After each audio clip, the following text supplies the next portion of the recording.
اسی طرح اگر آپ علمی کارناموں کی طرف آئیں، علمی کارناموں کی طرف آئیں تو قرات قرآن پڑھنا، تفسیر، حدیث، فقہ، فرائض میں بہت زیادہ صحابیات جو باقاعدہ مہارت رکھتی تھی. جیسے سیدہ عائشہ صدیقہ رضی اللہ تعالیٰ عنہ، حضرت ام المومنین حضرت حفصہ، ام سلمہ، ام ورقہ، انہوں نے پورا قرآن حفظ کیا تھا. ہند بنت اسید، ام ہاشم بنت حارثہ، رائتہ بنت حیان، ام سعد بنت سعد ابن ربی بعض حصوں کے قرآن کے بعض حصوں کی حافظہ تھی، اور ام سعد باقاعدہ قرآن کا درس دیا کرتی تھی، قرآن کا باقاعدہ درس دیا کرتی تھی. اور تفسیر میں سیدہ عائشہ ام المومنین خاص مہارت رکھتی تھی.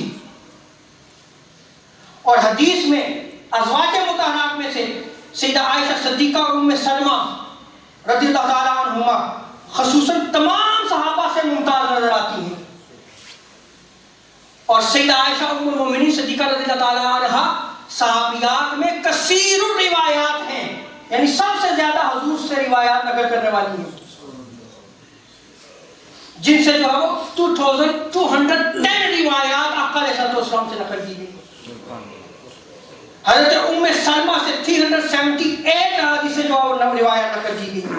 ان کے علاوہ ام عطیہ، اسماء بنت ابوبکر، ام ہانی، فاطمہ بنت قیس بھی کثیر الروایات صحابیات میں سے ہیں. کہ آپ محدثات تھیں، بہت عظیم محدثات تھیں، آپ حدیث میں درک رکھتی تھیں.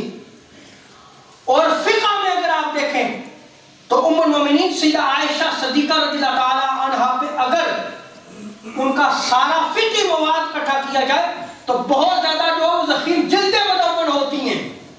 صحابہ آپ سے آ کر ایجوکیشن حاصل کیا کرتے تھے، آپ باقاعدہ فتویٰ جاری کیا کرتی تھی.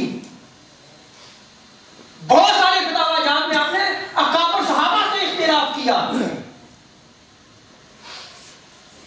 ام المومنین تھی. اسی طرح حضرت صفیہ، حضرت حفصہ، ام حبیبہ، حضرت جویریہ، حضرت میمونہ، فاطمہ الزہرا، ام شریک، ام عطیہ، اسماء بنت ابی بکر، لیلہ بنت قائف، خولہ بنت تویت، ام دردہ، عاتقہ بنت زید، سہلہ بنت سہیل، فاطمہ بنت قیس، بہت زیادہ صحابیات ہیں جو فقیہہ تھیں،